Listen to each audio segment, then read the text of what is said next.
اب انشاءاللہ ہم پڑھیں گے وضو کا طریقہ. قرآن مجید میں وضو کا طریقہ سورۃ المائدہ آیت 6. آیت کے ترجمے کے آخری حصے کو آپ دیکھیے. وَلِيُتِمَّ نِعْمَتَهُ عَلَيْكُمْ. یہ طہارت، یہ وضو، یہ غسل، یہ تیمم، یہ سب کچھ کیا ہے؟ نعمت ہے، ہمارے دین کی پہچان ہے، تاکہ تم شکر گزار ہو. اس سے شکر گزاری بھی آتی ہے. دل کا ہلکا انسان جو ہوتا ہے نا وہی شکر گزار ہوتا ہے. جس کے دل پہ بوجھ ہوتے ہیں اس کو شکریہ کرنا، کسی کو دعا دینا بڑا ہی مشکل کام لگتا ہے. بہرحال، اے لوگو جو ایمان لائے ہو، جب تم نماز کے لیے اٹھو تو اپنے منہ اور اپنے ہاتھ کوہنیوں تک دھو لو، ایلبوز تک، اور اپنے سروں کا مسح کرو، اور اپنے پاؤں ٹخنوں تک دھو لو، اور اگر جنبی ہو تو غسل کر لو. صرف وضو سے کام نہیں پھر چلے گا. حیض سے پاک ہو رہے ہو یا جماع سے فارغ تو اس وقت غسل کرو. اور اگر تم بیمار ہو یا کسی سفر پر ہو، یا تم میں سے کوئی قضائے حاجت سے آیا ہو، یا تم نے عورتوں سے مباشرت کی ہو، مباشرت جو جماع کے بغیر ہوتی، پھر کوئی پانی نہ پاؤ، پانی نہیں، اور نماز کا وقت ہو گیا ہے، تو پاک مٹی کا قصد کرو، تیمم کر لو. بس اس سے اپنے چہروں اور ہاتھوں پر مسح کر لو. چہروں اور ہاتھوں پر، پاؤں کا ذکر نہیں ہے، سر کا ذکر نہیں ہے. اللہ نہیں چاہتا کہ تم پر کوئی تنگی کرے، لیکن وہ چاہتا کہ تمہیں پاک کرے. اسی لیے پانی نہ ہو تو مٹی استعمال کرو، وضو نہ کر سکو تو تیمم کرو، اور تاکہ وہ اپنی نعمت تم پر پوری کرے، تاکہ تم شکر گزار بنو، تاکہ تم شکر ادا کرو. اور یہ حقیقت ہے کہ جب انسان ان اصولوں پر عمل کرتا ہے تو پھر بار بار زبان سے الحمدللہ نکلتا ہے اور دل میں بھی شکر گزاری آتی، اور یہی چیز انسان کے دل کے سکون اور راحت کا باعث بن جاتی ہے. زندگی سے غم اور دکھ اور کمی اور پریشانیاں جو ہے وہ دور ہونے لگتی ہیں. وضو کا تفصیلی طریقہ اب یہ ہے اہم ترین حصہ. اس کا کچھ جو میں نے مختصراً پچھلی دفعہ بتایا تھا، لیکن آج اس کی ڈیٹیل بتاؤں گی، اور اس کے مطابق آپ اپنے وضو کو چیک کیجئے. ٹھیک ہے. سب سے پہلے بسم اللہ پڑھنا. ابو ہریرہ کہتے ہیں کہ رسول اللہ صلی اللہ علیہ وسلم نے فرمایا، جس کا وضو نہیں اس کی نماز نہیں، اور جو شخص وضو کے شروع میں اللہ تعالیٰ کا نام نہ لے، بسم اللہ نہ پڑھے، اس کا وضو نہیں. یعنی دل میں نیت ہوگی اور بسم اللہ زبان سے جو پڑھی جائے گی، اس سے وضو کا آغاز ہوگا. لیکن مشکل یہ ہو گئی ہے کہ ہمارے وضو کے مقامات غسل خانے کے اندر ہوتے ہیں، واش روم میں ہوتے ہیں، ایک ہی کمرے میں ٹوائلٹ بھی، ایک ہی کمرے میں باتھ ٹب بھی، وہیں سنک، سب کچھ وہیں، بلکہ وارڈ روم وہیں، بیڈ روم چھوٹا ہوتا ہے اور واش روم بڑا. میک اپ اور کلر کرنا، ہر چیز کا اسٹیشن ایک ہی جگہ ہے. جی بک شیلف، یہ سب دیکھ کے تو مجھے کبھی سمجھ نہیں آتی کہ انسان کی عقل کو کیا ہو گیا. کم از کم گندگی کا مقام تو الگ کر دیتے، باقی سب کچھ تو ایک جگہ ہو ہی سکتا ہے. نہیں، وضو کی جگہ، بک شیلف، جوتوں کی جگہ، کپڑوں کی جگہ، باقی سب چیزیں ایک جگہ ہو سکتی، لیکن پیشاب کی جگہ جو ہے اس کو بہرحال بند اور الگ ہونا چاہیے تھا، کیونکہ شیاطین کا بسیرا ہوتا ہے وہ. بہرحال اب ظاہر ہے بلڈر جو بنا کے دیں گے وہی آپ کو لینا پڑے گا، لیکن ہمارے یہاں سوچ بھی نہیں ہوتی. آپ اندر اپنی مرضی کی چینجز تو کرا ہی سکتے ہیں جب گھر بن رہا ہوتا ہے، لیکن اس وقت چونکہ علم نہیں ہوتا، سوچ نہیں ہوتی، تو پھر جو بھی مل گیا ٹھیک ہے. جی کراہت بھی آتی، لیکن بس مجبوری ہوتی. بہت سمپل ہے. جس طرح بعض لوگوں نے تھوڑا سا اس کو ایک دیوار دی ہوتی ہے تو ایک کی بجائے دو دیتے اور اس میں دروازہ رکھتے ہیں، چاہے ایک ہی چھت کے اندر ہو، یعنی ایک کونے میں بنا لے لیکن اس کو دو طرف سے بند کر دے، یعنی اس کے اندر جب جائے تو وہ چاروں طرف سے بند ہو. کیونکہ بعض اوقات کسی اور کو بھی اندر کوئی چیز لینے کے لیے آنا جانا پڑتا ہے، تو ایک ناپسندیدہ صورتحال میں ہوتا ہے انسان. تو اب بسم اللہ کیسے پڑھیں؟ اب یہ ڈائلیما ہے. بیت الخلاء میں کس طرح بسم اللہ پڑھی جائے نہ پڑھی جائے، باہر نکل کے پڑھی جائے، پھر اندر جایا جائے، کریں تو کریں کیا؟ اللہ تعالیٰ کے نام کی تعظیم کی وجہ سے قضائے حاجت کی جگہ میں اللہ تعالیٰ کا ذکر کرنا ناپسندیدہ ہے، جو کہ نجس جگہ ہے اور شیاطین کے رہنے کا ٹھکانہ ہے. شیاطین کے رہنے کا ٹھکانہ ہے. تو اس صورت میں جب بیت الخلاء میں وضو کرنا ہو تو انسان داخل ہونے سے پہلے ہی بسم اللہ پڑھ لے. ٹھیک ہے، باہر ہی ہے نا ابھی اسٹیپ، تو وہیں بسم اللہ پڑھ کے اندر داخل ہو. اور اگر بھول جائیں یا یہ کہ غسل خانہ بڑا ہے، کموڈ ایک طرف ہے اور صاف ہے، اس پہ کوئی غلاظت بظاہر نظر نہیں آ رہی، تو ایسی صورت میں شیخ بن باز کہتے ہیں کہ اگر ضرورت پیش آ جائے تو غسل خانے میں وضو کرنے میں کوئی حرج نہیں، اور اس کیفیت میں وضو کے شروع میں بسم اللہ پڑھ لیں، یعنی دل میں پڑھ لیں، کیونکہ بعض اہل علم کے نزدیک بسم اللہ پڑھنا واجب ہے اور اکثر کے نزدیک اس کی تاکید آئی ہے، یعنی بعض نے تو یہ کہا کہ وضو ہوتا ہی نہیں اگر بسم اللہ نہیں پڑھی، لیکن تاکید تو بہرحال اس کی ہے۔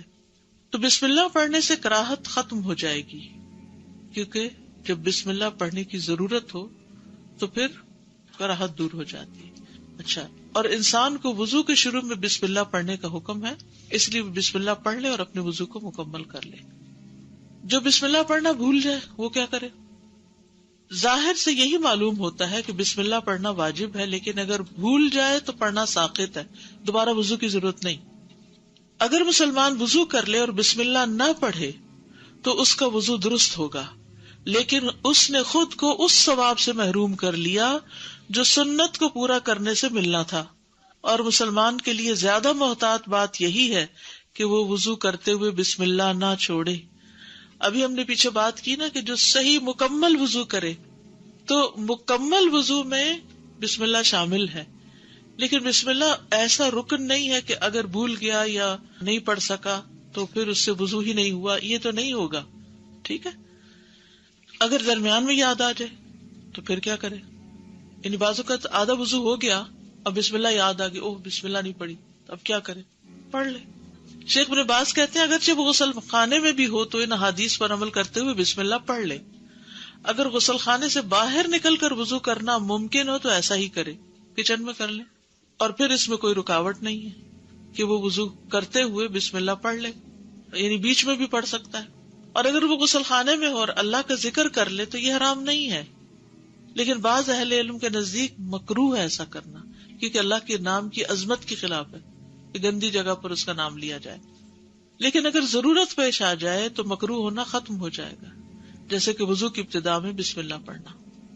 اگر کوئی بسم اللہ پڑھنا ہی بھول جائے یا اسے مسئلے کا علم ہی نہ ہو تو اس میں کوئی حرج نہیں، اس کا وضو صحیح ہوگا، لیکن جان بوجھ کے ایسا نہیں کرنا چاہیے کہ ضرورت نہیں ہے، کیا فرق پڑتا ہے، یہ نہیں ہونا چاہیے۔ بلکہ غسل خانے میں ہونے کے باوجود بھی وضو کے شروع میں بسم اللہ پڑھ لینی چاہیے، کیونکہ بسم اللہ کی بہت شدید ضرورت ہے۔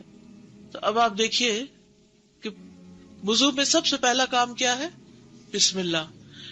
کب پڑھتے ہیں یہ بسم اللہ؟ وضو کے شروع میں۔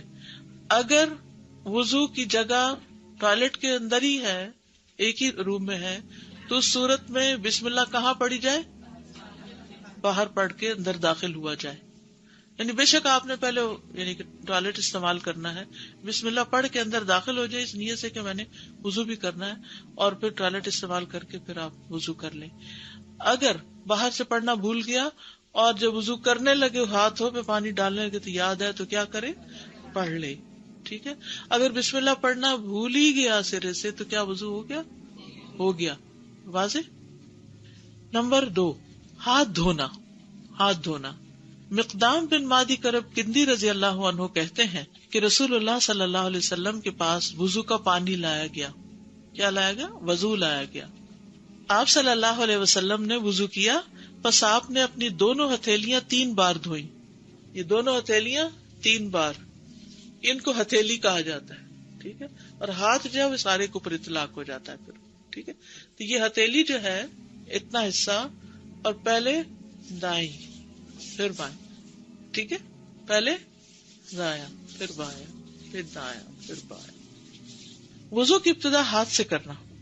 عبد الرحمن بن جبیر بن نفیر اپنے والد سے روایت کرتے ہیں کہ ابو جبیر کندی رسول اللہ صلی اللہ علیہ وسلم کے پاس آئے تو رسول اللہ صلی اللہ علیہ وسلم نے ان کے لیے وضو کا پانی لانے کا حکم دیا اور فرمایا ابو جبیر وضو کرو۔ ابو جبیر نے منہ سے وضو کرنا شروع کر دیا، یعنی ہاتھ سیدھا منہ دھویا۔ تو رسول اللہ صلی اللہ علیہ وسلم نے انہیں فرمایا اپنے منہ سے شروع نہ کرو، کیونکہ کافر اپنے منہ سے شروع کرتا ہے، یعنی وہ پہلے ہتھیلیاں نہیں دھوتے، ڈائریکٹ چہرے سے۔ اس زمانے میں وہاں لوگ ایسا کرتے ہوں گے۔ پھر رسول اللہ صلی اللہ علیہ وسلم نے وضو کا پانی منگوایا اور اس ترتیب سے وضو کیا کہ اپنے ہاتھ دھوئے حتیٰ کہ ان کو صاف کیا، پھر کلی کی اور سو آن۔ دائیں جانب سے وضو کرنا. حضرت عائشہ کہتی ہے کہ نبی صلی اللہ علیہ وسلم ہر کام میں جہاں تک ممکن ہوتا دائیں جانب سے شروع کرتے، یعنی دائیں جانب سے شروع کرنے کو پسند کرتے تھے. یہ صحیح بخاری کی روایت ہے. کنگھی کرنے اور وضو کرنے میں بھی، یعنی وضو کا خاص طور پر ذکر آیا ہے. ایک اور حدیث میں آپ نے فرمایا جب تم لباس پہنو اور جب تم وضو کرو تو اپنی دائیں جانب سے شروع کیا کرو. جیسے آپ نے پاجامہ پہنا ہے، جراب پہنی ہے، جوتا پہنا ہے، تو کیا کرو؟ دائیں جانب سے. وَإِذَا تَوَضَّأْتُمْ فَابْدَؤْا بِأَيْمَانِكُمْ، یعنی دائیں ہاتھ سے شروع کیا جائے پھر بایاں ہاتھ دھویا جائے. ہاتھوں کی صفائی میں مبالغے کا حکم. مبالغہ کہتے ہیں اچھی طرح، خوب. عبداللہ بن مسعود کہتے ہیں کہ رسول اللہ صلی اللہ علیہ وسلم نے فرمایا تم طہارت والے پانی کے ساتھ انگلیوں کو مبالغے کے ساتھ دھو گے ورنہ آگ انہیں خوب جلائے گی. یعنی انگلیوں کو اچھی طرح دھویا جائے، یعنی اچھی طرح ان کے اندر کے حصے بھی دھوئے جائیں تاکہ کوئی چیز اندر جمی ہوئی نہ رہ جائے. اور اب آپ دیکھیں کہ ہاسپٹلز وغیرہ میں جو ہاتھ صاف کرنے یا دھونے کا طریقہ لکھا ہوتا ہے خصوصاً ڈاکٹر اور نرسز کے لیے، تو اس میں انگلیوں کے جو بیچ کے یہ جو درمیان کے حصے ہیں ان کو خاص طور پر دھونے کا طریقہ بتایا گیا ہوتا ہے کہ ان میں سے کوئی چیز بھی چھوٹے نہ. ٹھیک ہے. غسل البراجم کہتے ہیں اس کو، انگلیوں کے پور اور جوڑ دھونا. حضرت عائشہ کہتی ہے کہ رسول اللہ صلی اللہ علیہ وسلم نے فرمایا 10 چیزیں فطرت ہیں: مونچھیں کتروانا، داڑھی بڑھانا، مسواک کرنا، ناک میں پانی ڈالنا، ناخنوں کا کاٹنا، جوڑ دھونا، بغل کے بال اکھیڑنا، زیر ناف بال صاف کرنا ریزر وغیرہ سے، پانی سے استنجا کرنا. براجم جو ہے یہ برجمہ کی جمع ہے. یہ انگلیوں کے پوروں میں گریں ہوتی ہیں جن میں میل جمع ہو جاتی ہے. یہ انگلیوں کے جوڑ ہوتے ہیں جو انگلیوں کے جڑوں کے درمیان ہوتے ہیں. ٹھیک ہے، یعنی دونوں چیزیں اس میں شامل ہیں. یہ جوڑ ہے نا انگلی کا، تو اس کا پچھلا حصہ اس کے اندر بھی کچھ پھنسا ہو سکتا ہے. آپ اپنے خواتین خصوصاً ینگ صاف ستھرے ہاتھوں کو مت دیکھیں، وہ جو مزدور کام کرتے ہیں اور جو لوگ ہینڈی مین ہوتے ہیں اور خصوصاً ہیوی ہاتھ ہوتے ہیں جن کے، اور ان کے بھاری بھاری ہاتھوں میں یہ بڑی بڑی جھریاں ہوتی ہیں اور ان کے اندر بھی کچھ نہ کچھ جمع ہو جاتا ہے. تو یعنی ہمارا دین تو سب کے لیے ہے نا. اگر آپ کے لیے مجھے تو ضرورت نہیں محسوس ہوتی، میں تو ٹھیک ہے، صاف ہے، تو کچھ نظر نہیں آ رہا، تو بعض اوقات آٹا لگ جاتا ہے، آٹا تو ناخنوں پر بھی لگ جاتا ہے. تو کوئی بھی چیز لگی ہو تو اس کو خوب مل کے دھونا چاہیے. انگوٹھی کی جگہ دھونا، یعنی انگوٹھی کو بھی گھما لیں. ابن سیرین وضو کرتے وقت انگوٹھی کی جگہ بھی دھویا کرتے تھے. ٹھیک. اب یہ ہو گیا دوسرا حصہ، ہاتھ دھونا. کیسے دھوئیں گے؟ کتنی بار دھوئیں گے؟ 3 دفعہ. کون سا ہاتھ پہلے دھوئیں گے؟ دائیں جانب، پھر بایاں. کتنی دفعہ دھوئیں گے؟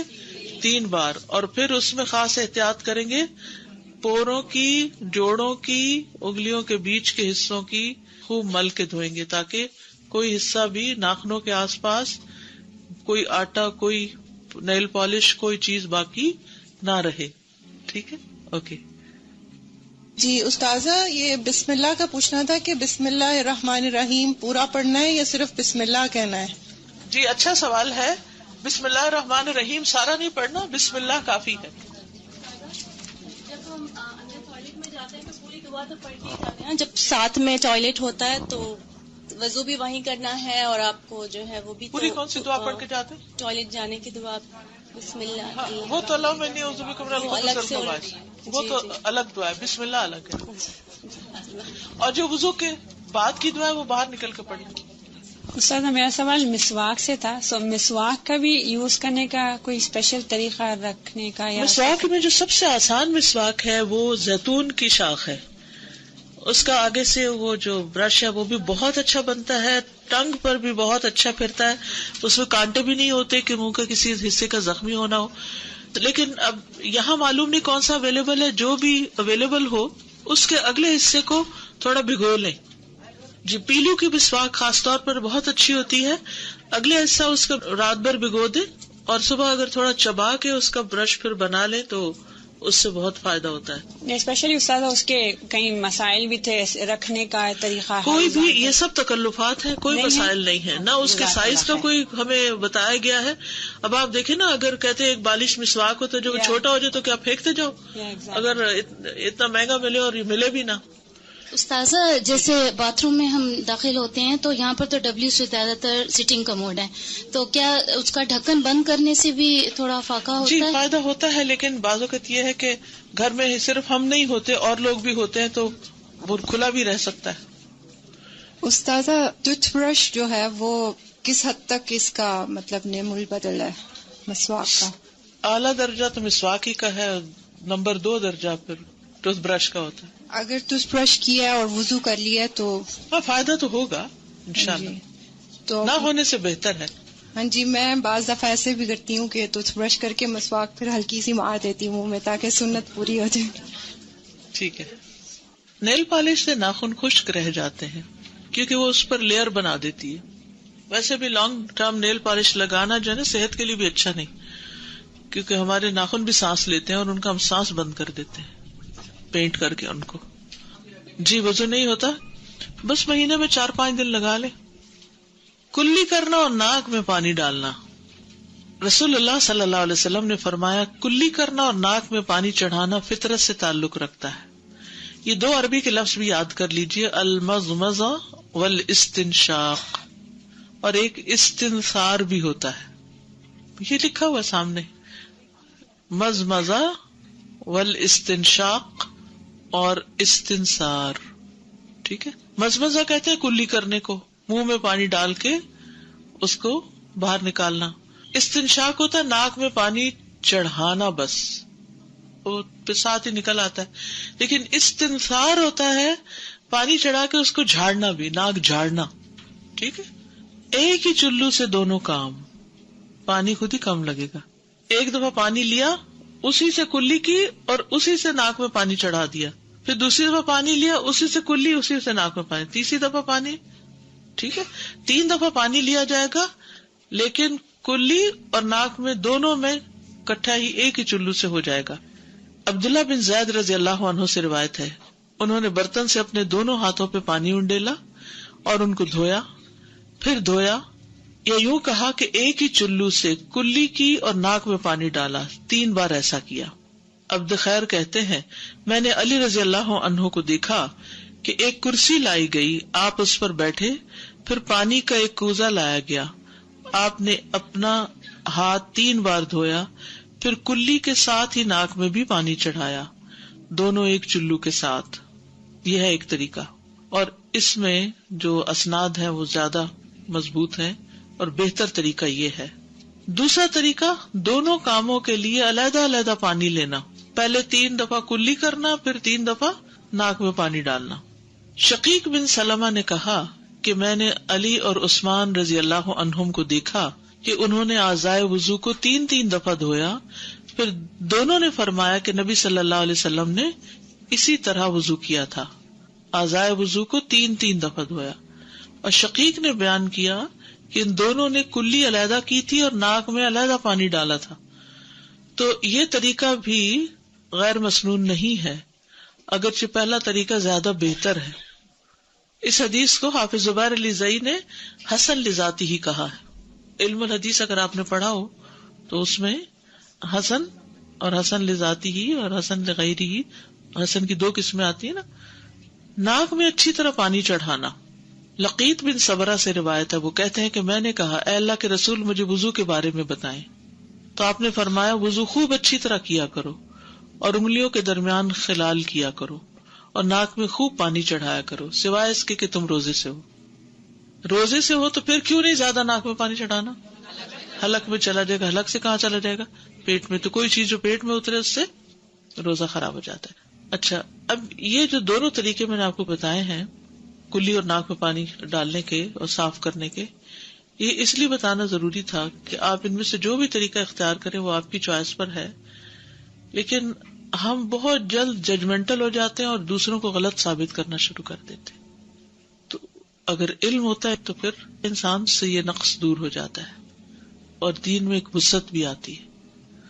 بہت سے جھگڑے تو وہیں شروع ہو جاتے ہیں، میاں بیوی کا جھگڑا ہو یا کہیں لوگوں کے درمیان آپ وضو کر رہے ہیں اور کچھ نہیں تو بدگمانی لے کے تو ضرور اٹھیں گے کہ کیسے جاہل لوگ ہیں، انہیں یہ نہیں پتا کہ کلی کیسے کرتے ہیں.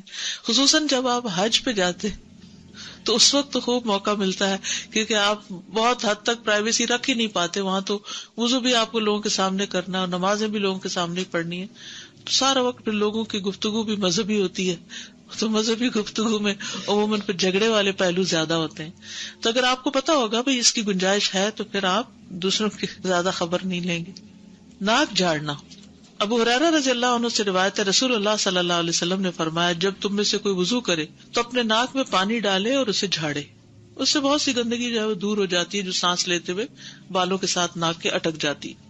ایک اور حدیث ہے، ابو ہریرہ رضی اللہ عنہ محمد رسول اللہ صلی اللہ علیہ وسلم سے روایت کرتے ہیں، پھر انہوں نے کچھ احادیث بیان کی اور ان میں سے ایک یہ بھی تھی کہ رسول اللہ صلی اللہ علیہ وسلم نے فرمایا جب تم میں سے کوئی وضو کرے تو اپنے دونوں نتنوں سے ناک میں پانی کھینچے پھر ناک جھاڑے. تو پانی کھینچنا جو ہے یہ بھی بہت سی بیماریوں کا علاج ہے. خاص طور پر ایک چھوٹا سا ٹوٹکا ہے کہ جب زکام شروع ہو رہا ہو یا ایون بہت بہہ بھی رہا ہو تو دوائیوں سے اس کو زیادہ اتنا فائدہ نہیں ہوتا، کیونکہ جو ایک شروع ہو گیا ہے اس نے اب اپنے انتہا کو پہنچنا، لیکن کمفرٹ کے لیے انسان کچھ چیزیں کرتا ہے. تو اگر آپ اس میں بھی پانی خوب ناک میں چڑھا کے ناک صاف کرتے ہیں تو بہت جلدی آرام آ جائے گا آپ کو انشاءاللہ. اول تو یہ کہ اگر عمومی عادت ہے ناک پراپر صاف کرنے کی تو یہ جو ENT کے امراض ہیں ان سے آپ بچ جائیں گے انشاءاللہ.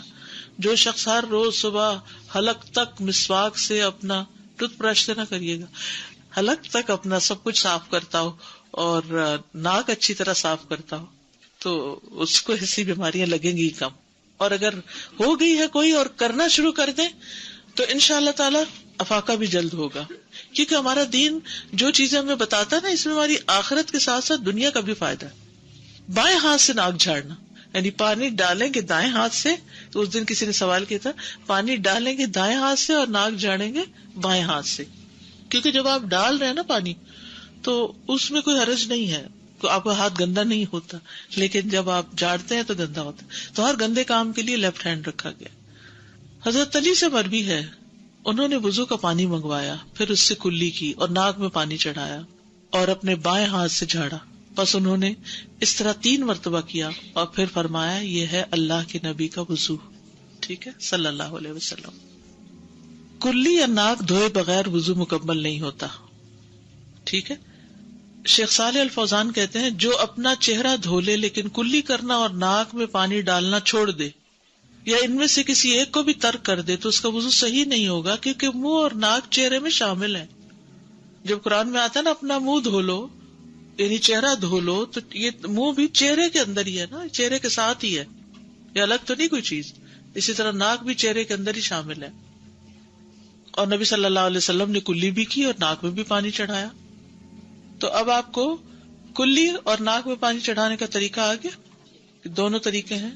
افضل طریقہ ایک ہی چلو سے ہے، لیکن اگر آپ کو بچپن سے عادت پڑی ہوئی تو 60 سال کی عمر میں شاید عادت تبدیل کرنا مشکل ہو، مگر کچھ لوگ واقعی محنت کرتے ہیں اور وہ کرتے کرتے کرتے کامیاب ہو جاتے ہیں.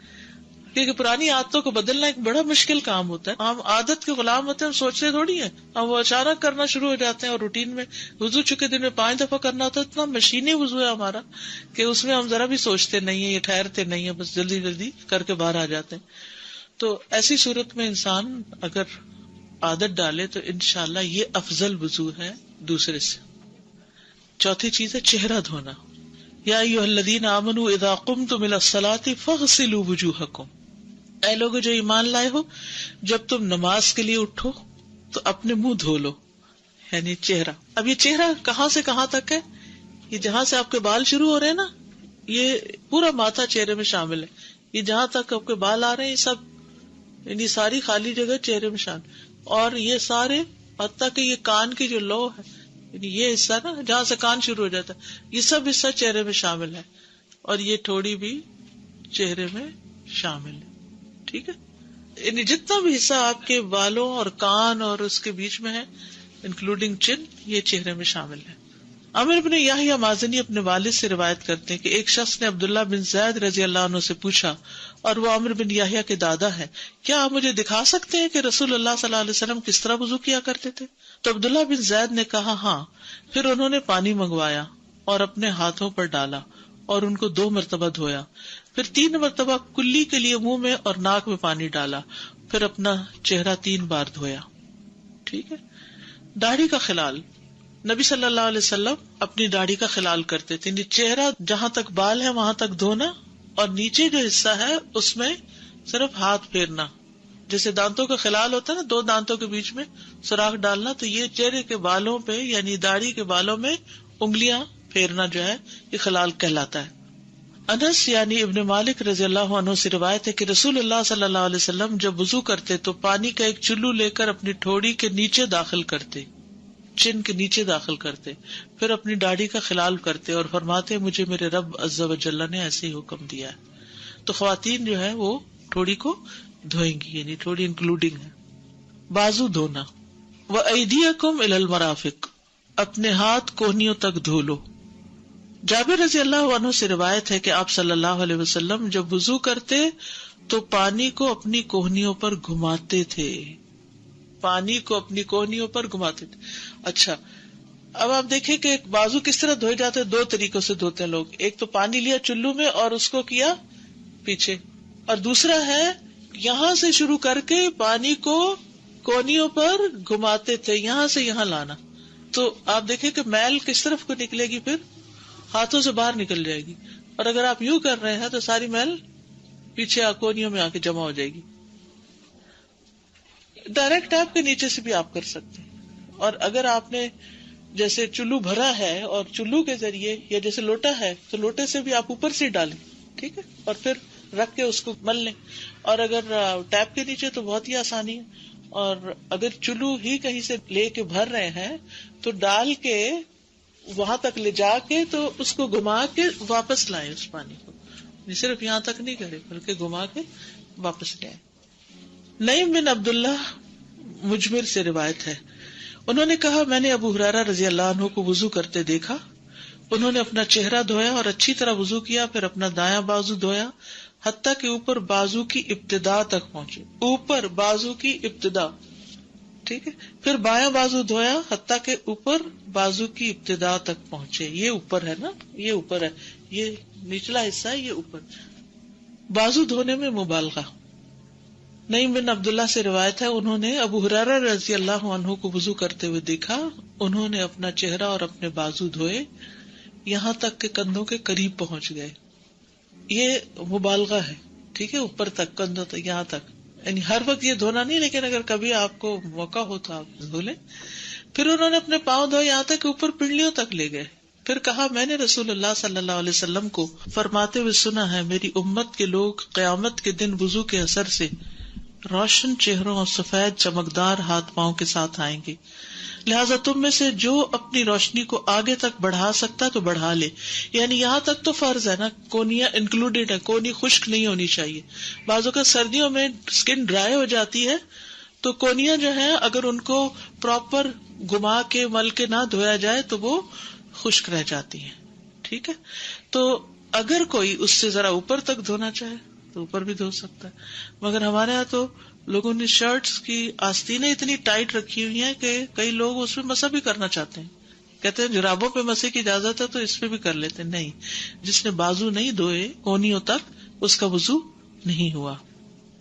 یعنی آپ بازو دھوئیں گے کونیوں تک اور کونیوں والے حصے پر پانی گھما کے مل کے اس کو دھوئیں گے، پانی نیچے لائیں گے. چاہے آپ نیچے سے اوپر پانی لے جا رہے ہیں تب بھی ایسے کیجئے، چاہے آپ ڈائریکٹ اوپر سے ڈال رہے ہیں، ٹھیک ہے، لیکن پانی کو نیچے کی طرف لے آئیے، دھو لیجیے.